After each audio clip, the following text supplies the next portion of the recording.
Hi everyone, and thank you for being here with me today.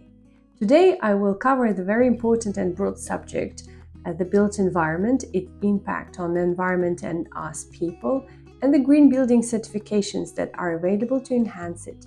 Buildings generate 39% of annual global greenhouse gas emissions, with 28% coming from operations of the building and 11% coming from the building materials and construction processes. But if you take a building in isolation, you will see that over 50% comes from constructing a new building and only 43% coming from operations of the building. Carbon emissions released before the building is used, so during construction stage, is usually referred to as upfront carbon, will be responsible for more than half of carbon footprint for the new construction between now and 2050. It is also believed that in the middle of the century, around 2050, the population will hit 10 billion mark and the built environment will double in size. It is also believed that over 80% of the built environment will be still in use in 2050. Therefore, built environment plays a vital role in reducing the emissions. Buildings are spaces where we spend most of the time. This is how built environment also impacts on us. It's therefore important that built environment addresses health and well-being requirements such as ventilation, air quality, visual and thermal comfort when at both operational and construction stages of the buildings. To ensure that the building has a reduced or no negative impact on us or the environment, engineers and scientists came up with green building certifications. Green building certification is a standard to ensure that environmentally friendly practices are in place to maintain users' well-being. Green building certifications come in form of rating systems or tools. They provide a standardized framework applied to design, construction, and operational stages of the building. Ratings or scores are awarded to buildings when they meet certain requirements on sustainability, resource efficiency, well-being, and environmental performance. Green building certifications are not a new concept. The first ones were developed back in 1980s, but they became so popular when the carbon crisis is so impactful and when we have a race towards net zero by 2050. I will now name the most popular international well-known certifications, and I will mention in brief what their considerations are. The first and my most favorite one is BREEAM. BREEAM is a well-established, well-recognized internationally green building certification that was established in 1980s. And it is suitable for various types of asset class, for new developments, construction, refurbishments of residential and real estate and major infrastructure assets. It rewards the asset with a rating expressed in percentage and a level. Levels starting from acceptable to pass, good, very good, excellent, and outstanding. BREEAM assesses a project against 10 performance categories. Each of them have their own criteria and objective. And these 10 categories are energy, water, waste, health and well-being, pollution, transport, innovation, management, land use, and materials. I am a licensed BREEAM assessor for buildings in use and new construction, and in my practice I see that real actions have been implemented, an ability to measure the reduction of the adverse impacts to the environment and on users' well-being, as well as the positive effect of all these improvements implemented before or during the certification.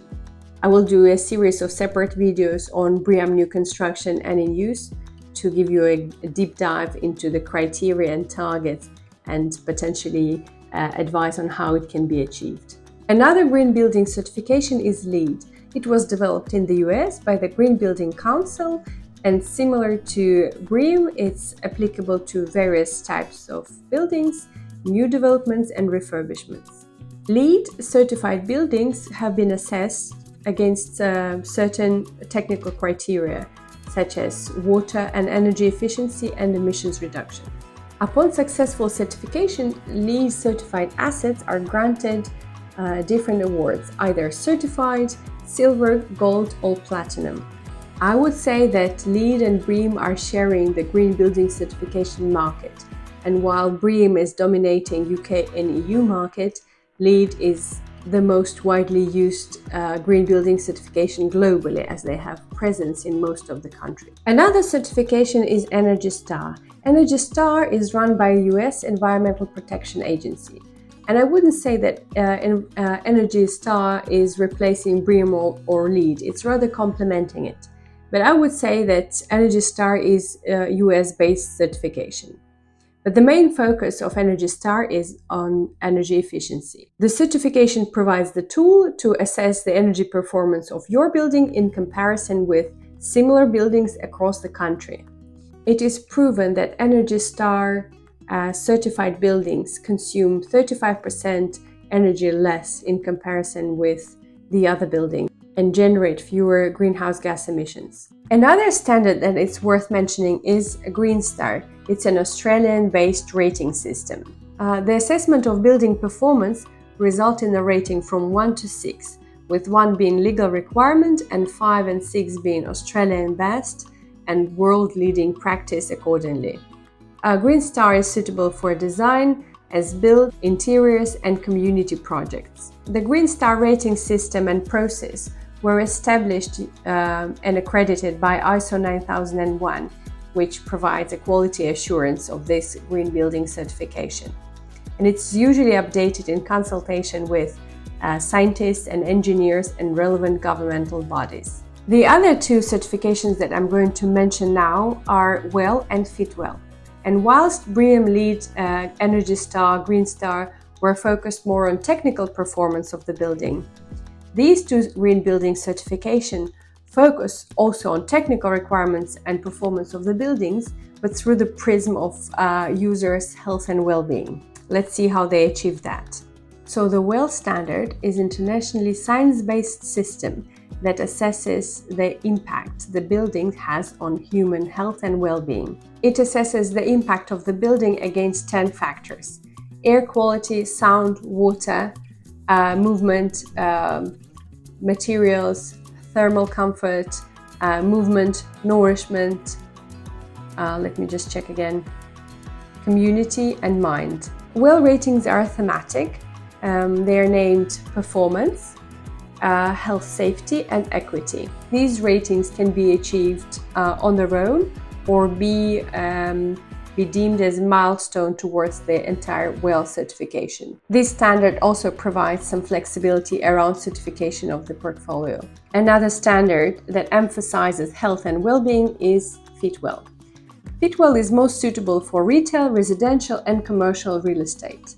The standard comprises requirements under 12 themes, and score is granted every time the design makes allowance and alignment is demonstrated with certain technical criteria. Like other standards, it assesses the indoor air quality, water supply, transport and accessibility. But in addition to that, this standard also focuses on availability of vending capabilities, cafeterias, as well as emergency preparedness. The project can fail certification, or it can get from 1 to 3 stars in total. If I were the owner of the real estate portfolio, I would pursue 2 certifications for my assets. This would be LEED or BREEAM to address technical requirements. Potentially, in addition to them, I would do Energy Star rating or an alternative available in the country of the asset. And I would pursue FitWell or WELL to address users' well-being. These certifications do not conflict. They complement each other and they strengthen and enhance the built environment. There are a few other green building certifications available that one can come across with, and I will just read a few of those names to you. Among them is Passive House, Green Globes, National Green Building Standard, DGNB, German Standard, DGBC, Dutch Standard, NABERS, and few other national standards. Among them, I just want to say a few words about the Passive House Green Building Certification, as I find it quite interesting. This certification is focusing on preparing new and existing buildings towards our net zero environment. This is a very interesting certification, very specific, but very scientific. but I find it very challenging to apply it at scale, especially at the commercial real estate level. So we had an overview of the well-known, recognized green building certifications that are available on the market. But now let's focus on the pluses and gains that these green building certifications can deliver to the environment, to us people, and also let's assess some limitations of these green building certifications. So let's start from the benefits that are usually kept until the end and usually skip through very quickly. When relevant policies, designs, and operational improvements are implemented, users can face the variety of benefits of working and living in such buildings. For example, among few of those improvements and benefits are improved air quality from the interior materials that's being used, clean water to drink, inclusive design in case if some limitations and disabilities need to be addressed, accommodating needs of hybrid, remote, or in-person work help to retain the employees for the employers. Good offices can encourage movement throughout the day, and they can map the steps around the office, and this can contribute towards your daily steps. An employer can also foster a culture of health and provide spare rooms for meditation, prayers, and other services like consultation with a psychologist or some other services that a person can arrange during their lunch break, which they couldn't do when they are out of work. When doing interior works or refurbishments, if an employer or a contractor is considering to use healthier materials, it can reduce airborne diseases and also can reduce the trigger of various allergens. The offices with natural light and with balanced thermal comfort can mitigate burnouts and can improve the cognitive well-being as well. Studies have indicated that employees working in green certified buildings are 26% more productive, leading to less absentees and decreased healthcare costs for the businesses, which is a great benefit to employer. Now let's come to the economic benefits of the green certified buildings. The first and furthermost is the improved energy efficiency. Buildings with energy efficient design and implemented features during operational stage consume less energy, hence reducing the energy bill, in addition to reduced greenhouse gas emissions. According to the US Green Building Council, LEED certified buildings consume 35% less of energy compared to the other peers. This results in significant cost savings for building owners and building occupiers as well. By using recycled or locally sourced materials, developers also reduce reliance on non-renewable sources as well as foster a circular economy. Another crucial aspect is water conservation that not only is good from the environmental perspective but also reduces the cost of water supply. The measures that can be implemented for water conservation is installing a low-flow fixture on appliances, collecting the rainwater, harvesting, and efficient irrigation techniques. They all help reducing the water consumption.